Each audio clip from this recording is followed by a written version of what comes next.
Salut à tous, c'est Maxime de Purple Giraffe et ensemble on va parler aujourd'hui de Flutter 2.5 qui vient de sortir.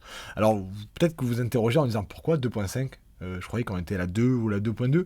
Oui effectivement, la dernière version publique c'est la 2.2, la nouvelle c'est la 2.5, où sont passées la 3 et la 4. Bon, c'est pas très grave, en tout cas, on va étudier aujourd'hui la 2.5 qui est la nouvelle version stable officielle et elle a été annoncée directement sur Medium comme ils aiment tant le faire. Donc on a un article qui est très détaillé, je vous laisserai voir bien entendu les détails. On va voir ensemble l'essentiel, quels sont les points qui vous concernent à vous en tant que développeur, qu'est-ce que vous allez devoir faire pour gérer cette nouvelle version et qu'est-ce que vous allez avoir en retour. Alors on va commencer par savoir qu'est-ce qu'on doit faire pour gérer cette version 2.5 de Flutter. Eh bien pas grand chose, et ça c'est la bonne nouvelle.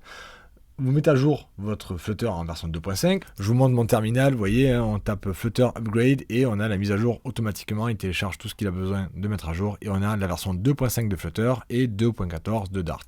Ok, ça c'est la partie la plus simple. Maintenant, est-ce qu'il y a des parties un peu plus compliquées? Par exemple, des changements qui impliqueraient des modifications de mon code? Eh bien, il y en a très peu. Quasiment pas. Je vais vous les montrer, ils sont marqués sur l'article où ils parlent des nouveautés. Vous allez voir qu'il n'y a vraiment pas grand chose. Je les cherche, ils sont tout à la fin, ils les ont bien cachés. C'est juste qu'il y en a très peu, il n'y a quasiment rien. Alors on a une liste de choses ici, ce sont vraiment des choses anodines et qui concernent normalement personne, puisque ce sont des choses qui étaient annoncées à l'avance, qui devaient disparaître pour la plupart, et qui vont finalement disparaître cette fois-ci, qui étaient déjà dépréciées.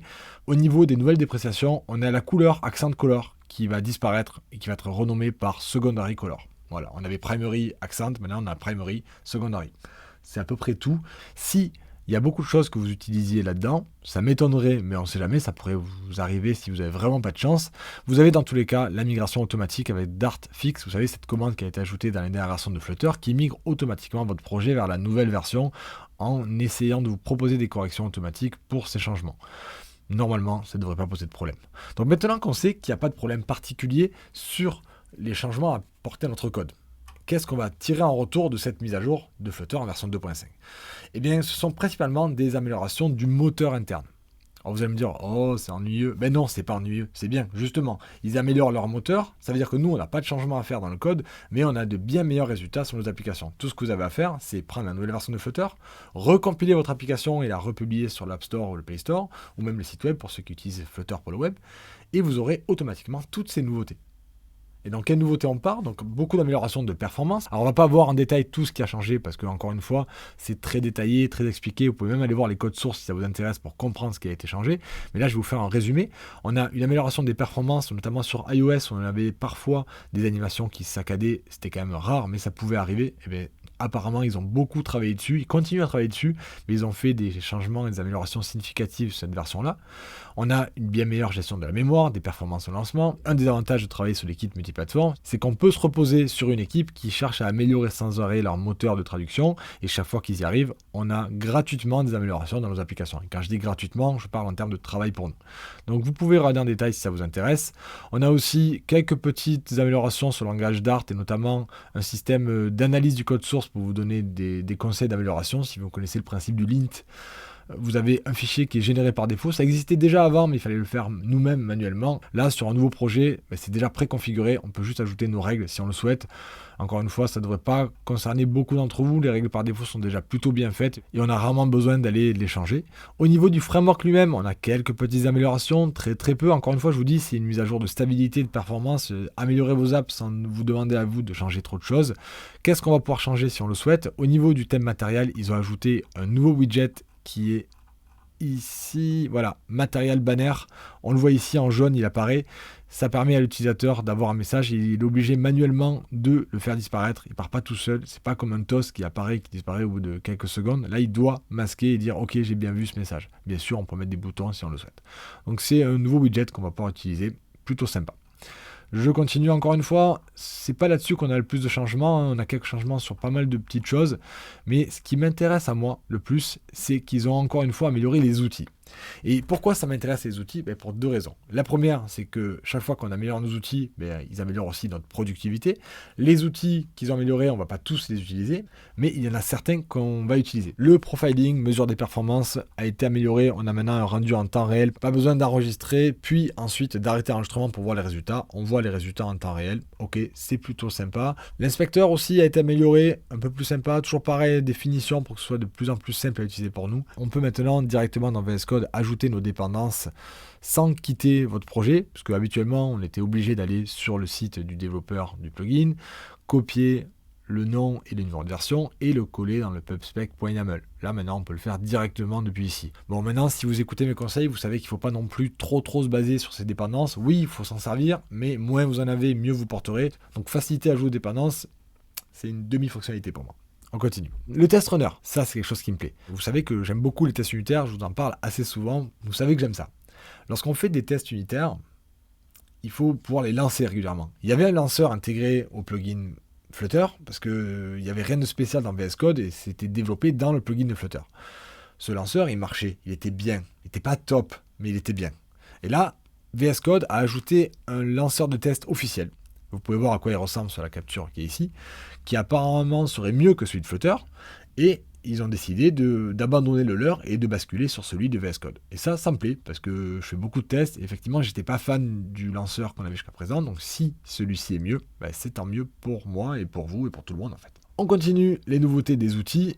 Voilà, là, on arrive sur la partie qui me plaît beaucoup. Meilleure gestion des exceptions. J'ai pas eu l'occasion de le tester encore, mais selon eux, c'est vrai que des fois, on avait des exceptions qui arrivaient, et ça s'arrêtait dans le code de Flutter même, c'était à cause de nous souvent, mais les débuggers s'en rendaient compte dans le code de Flutter. Apparemment, ils ont beaucoup amélioré ça pour que maintenant on puisse voir dans notre code à nous le moment où le problème a commencé à émerger et non pas l'endroit où il atterrit, c'est-à-dire dans le code de Flutter. Donc si ça marche bien, génial. Et vous avez ce New App Template. Et ça, c'est super important pour vous, pour moi, pour n'importe qui veut progresser en Flutter. Qu'est-ce que c'est que ce New App Template?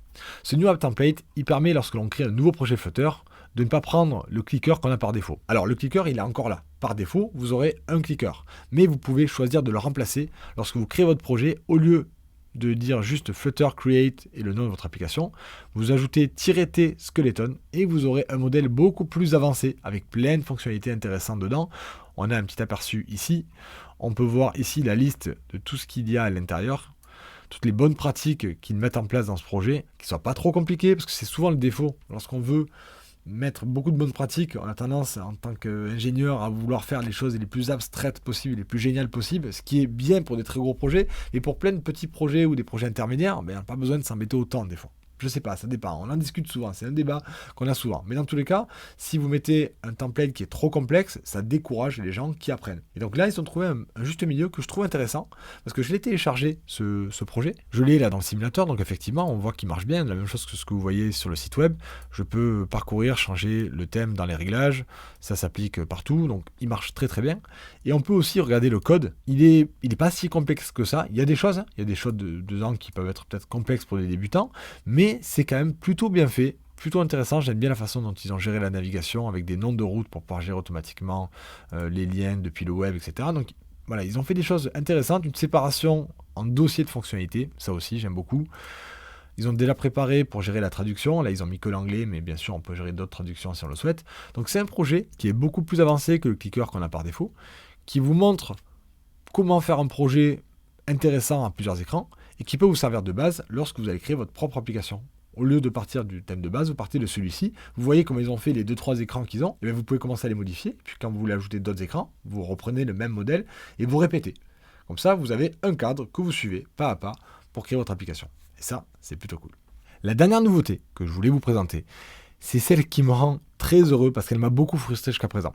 Elle ne concerne pas tout le monde. Elle concerne que les personnes qui, comme moi, utilisent un Mac M1. Vous savez, les processeurs Apple Silicon qui viennent de sortir et qui sont très performants, un super rapport qualité-prix, mais qui avaient des problèmes de compatibilité. D'ailleurs, j'avais fait une vidéo dédiée là-dessus après quelques semaines, mois d'utilisation. Un des problèmes qui me restait, c'était avec Flutter. Le plus gros problème que j'avais, c'était pour justement les simulateurs qui marchaient très mal et d'ailleurs qui marchaient presque pas. Dans plein de cas, je n'arrivais pas à en servir avec Flutter et ça a été corrigé. Maintenant, ils sont complètement compatible, même pour les tests auto, pour plein de choses que je ne pouvais pas utiliser jusqu'à présent, c'était très frustrant pour moi. Et maintenant, je n'ai plus de problème. Tellement que j'ai enfin pu revendre mon MacBook Pro Intel que je gardais pour les cas où ça ne marchait pas sur mon M1. Maintenant, je n'ai plus que mon MacBook Air et je peux coder entièrement sur Flutter de A à Z. Ça marche pour iPhone, pour Android, pour le web. Nickel. Je suis trop content. Donc cette mise à jour, elle apporte plein de nouveautés et aucun travail pour nous. aucun véritable travail et travail fastidieux et compliqué. Donc c'est très positif. Je remercie vraiment l'équipe de Flutter pour cette nouvelle version. J'espère que vous serez aussi reconnaissant. Vous allez vite vous en rendre compte lorsque vous allez la récupérer que vous n'avez pas de travail en plus et vos utilisateurs vont se rendre compte que les applications marchent mieux. Donc ça, c'est tout bon. Merci à vous d'avoir suivi cette vidéo. Si vous l'avez aimé, juste en dessous, vous savez comment ça marche, le petit pouce, la petite cloche pour s'abonner, parce que dès qu'il y aura des nouveautés, je continuerai à faire des vidéos pour vous. Et je vous dis à la prochaine. Salut!